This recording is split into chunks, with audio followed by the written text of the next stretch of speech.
Hello అందరికీ, ఇవాళ వీడియోలో నేను మీకు వీటి కోసం స్నాక్స్ ప్రిపేర్ చేశాను అన్నమాట.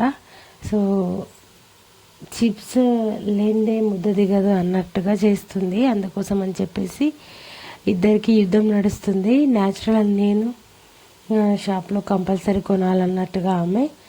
సో ఎవరు గెలుస్తారో చూద్దాం. నేనైతే చిప్స్ అడిగితే ఈ విధంగా గోధుమ పిండి తీసుకొని మంచిగా జల్లించుకొని కొద్దిగా సాల్ట్ యాడ్ చేసుకొని పిండిని చపాతీ పిండి కన్సిస్టెన్సీ లాగా కలుపుకొని పెద్దగా ఒక చపాతీ చేశారనమాట పిండి వేసి. సో ఈ విధంగా వీడియోలో చూపించిన విధంగా పెద్ద చపాతీ ఏది చేసుకున్నాను. చేసుకున్న తర్వాత దాన్ని మరీ మందంగా కాకుండా మరీ పలసగా కాకుండా మన చపాతీ ఎలా చేస్తామో అలా చేసుకొని ఈ విధంగా నైఫ్ తీసుకొని అన్నీ కూడా డైమండ్ షేప్లో పీసెస్గా కట్ చేసుకోవాలన్నమాట. సో కట్ చేసుకున్న తర్వాత కడాయి పెట్టుకొని ఆయిల్ బాగా హీట్ ఎక్కిన తర్వాత, ఆయిల్ అయితే ఇది ప్యూర్ నువ్వుల నూనె.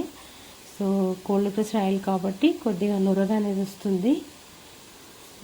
సో ఇవన్నీ కూడా డైమండ్ షేప్లో కట్ చేసుకున్న పిండి అంతా కూడా బాగా ఫ్రై చేసుకోవాలి. సో అన్నీ ఫ్రై చేసుకున్న తర్వాత మనం మిరియాల పొడి, సాల్ట్ కానీ లేదంటే జనరల్గా చిప్స్ కొంచెం కారంగా ఉంటాయి కాబట్టి కొద్దిగా రెడ్ చిల్లీ పౌడర్ను, కొద్దిగా మిరియాల పొడి అండ్ సాల్ట్ యాడ్ చేసి ఇచ్చానన్నమాట. మొత్తం ప్లేట్ లాగా ఇచ్చింది.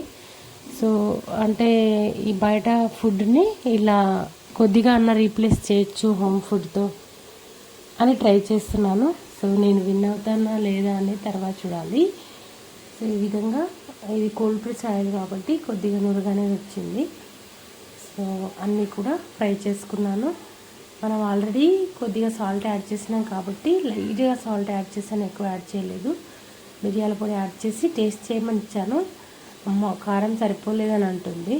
సో అందుకోసం అని చెప్పేసి రెడ్ చిల్లీ పౌడర్ కొద్దిగా యాడ్ చేసి ఇప్పుడు ఇచ్చేసాను. అయితే బయట కొన్న చిప్స్ లాగా మంచిగా టేస్ట్ ఉన్నాయి అన్నది.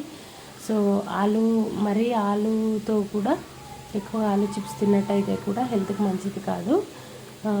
సో అందుకని చెప్పేసి ఈ విధంగా చిప్స్ అయితే ఆ చిప్స్ ప్లేస్లో ఈ చిప్స్ అయితే చేసి ఇచ్చాను.